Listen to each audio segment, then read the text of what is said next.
नागरिकांच्या मनामनातील आवाज, नाशिक आवाज.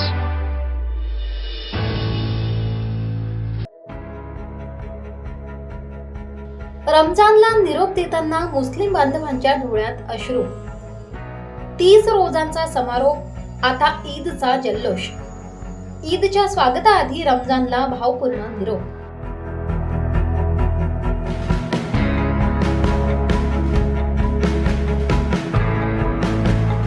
पवित्र रमजान महिन्याचे 30 रोजे शुक्रवारी पूर्ण झाले असून उद्या म्हणजेच शनिवारी मुस्लिम बांधवांचा आनंदाचा सण ईद उल फितर मोठ्या उत्साहात साजरा केला जाणार आहे. इस्लामी कालगणनेतील 9वा महिना असलेला रमजान हा संयम, श्रद्धा आणि आत्मशुद्धीचा महिना मानला जातो. या महिन्यात मुस्लिम बांधव सूर्योदयापूर्वी सेहरी करून रोजा सुरू करतात आणि सूर्यास्तानंतर इफ्तार करून रोजा सोडतात. या काळात अन्न पाण्याचा पूर्ण त्याग केला जातो.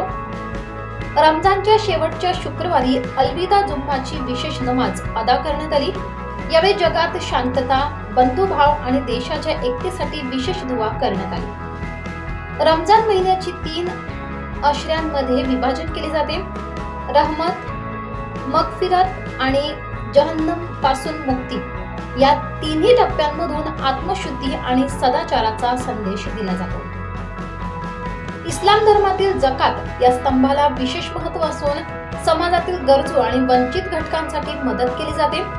शहरात मोठ्या प्रमाणावर जकात वाटप करण्यात आले आहे, ज्यामुळे सर्वांना ईदचा आनंद घेता येणार आहे. शुक्रवारी रमजानचा शेवटचा रोजा पूर्ण झाला असून शनिवारी ईद उल फितर साजरी केली जाणार आहे.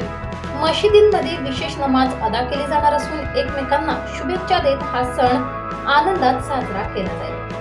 बंधुभाव, एकता आणि आनंदाचा संदेश देणारा ईद उल फितर सण उद्या साजरा होणार आहे. नाशिक आवाज.